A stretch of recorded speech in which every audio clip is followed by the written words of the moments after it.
Hello there, happy innovators. I'm going to share another story with you today.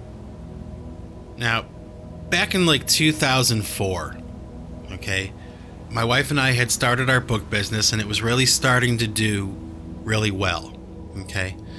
And we decided that something we were interested in doing was some kind of charity, okay, with the extra money that we were making.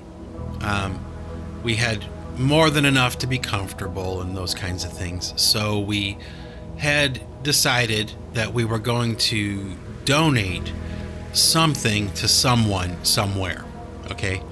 And we researched a couple things and we thought about it and talked about it.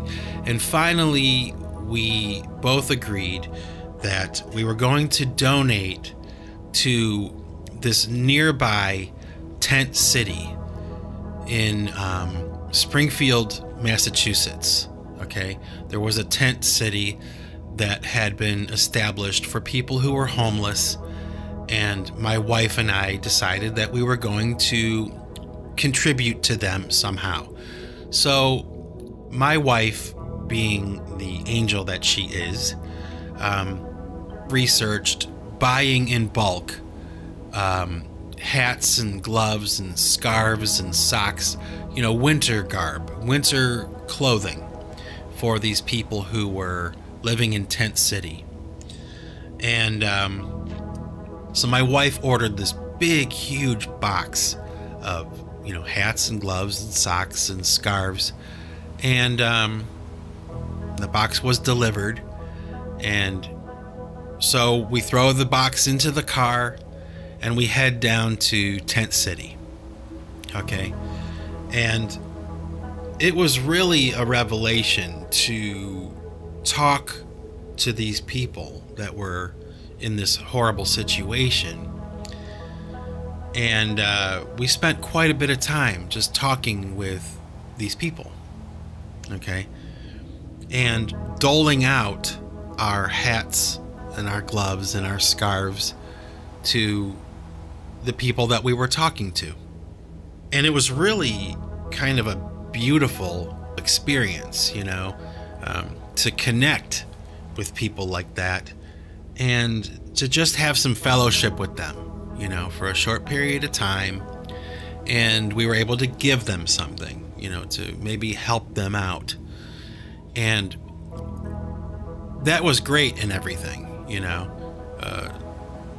worth every penny, But what was interesting, and it's the reason I'm telling you this story, okay, is that maybe about 2 hours after we got there and we were, having discussions with these different people, all of a sudden we were confronted by this group of people.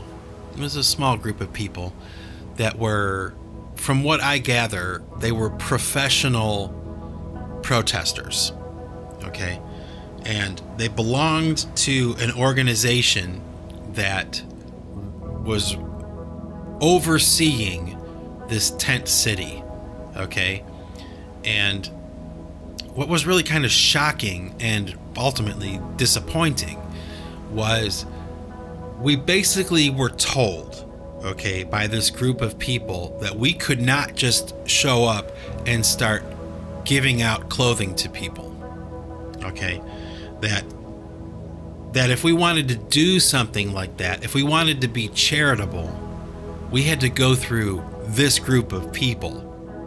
We couldn't go directly to the inhabitants of Tent City. We had to get cleared, and they would take these articles of clothing that we had bought with our own money, and they would distribute them how they saw fit.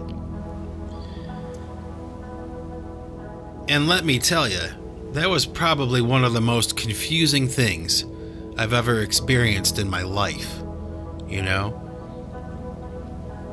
And at the time, I don't think we both really understood exactly what was going on, because this was a while ago, okay? This is before the Occupy movement or any of that stuff. This is way before that, right? But it was like a crash course in how that situation is manipulated, Okay. We were not free to go and be charitable. We were not autonomous.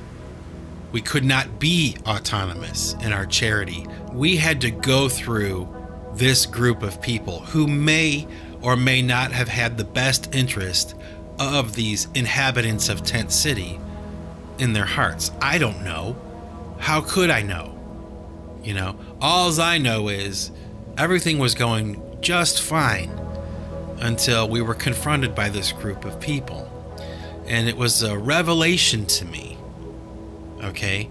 And I guess ultimately a bit disappointing, like I said, because we came to the realization that that there was, in this circumstance at least, an apparatus in place that was somehow exploiting the people of Tent City. Okay?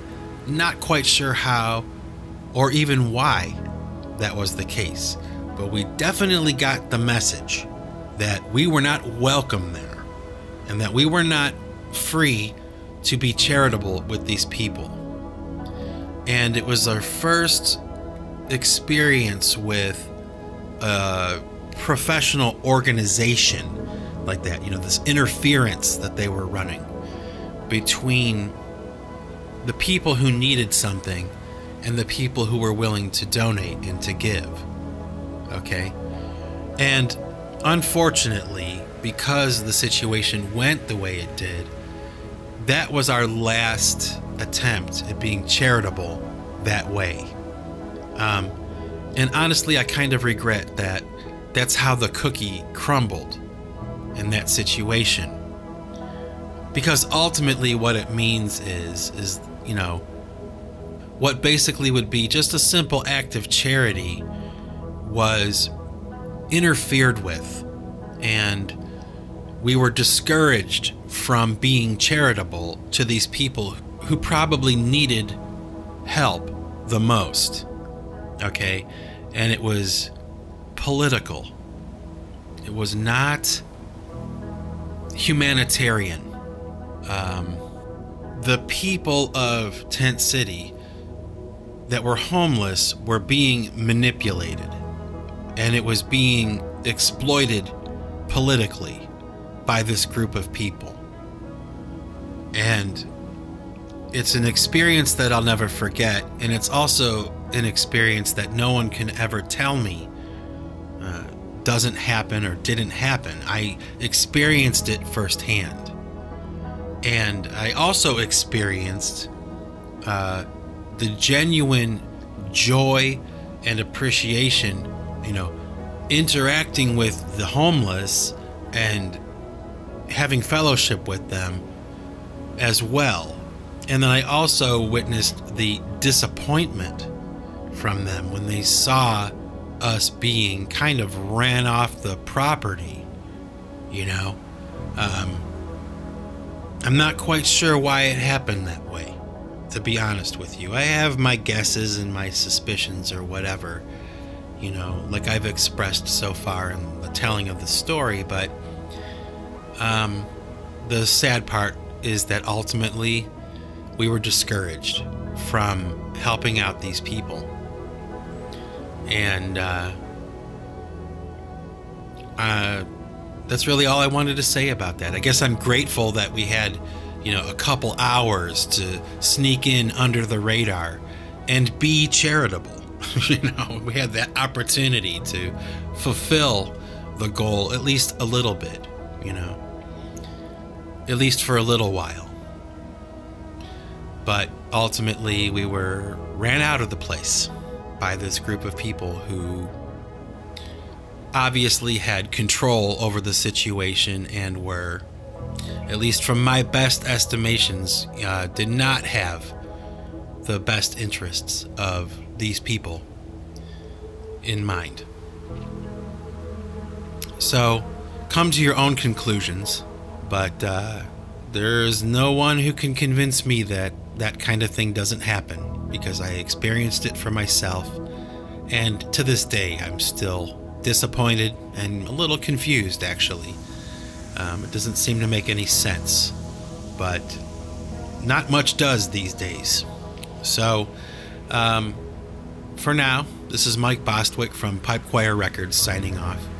And remember, folks, if you want to keep what you've got to give it away. Take it easy.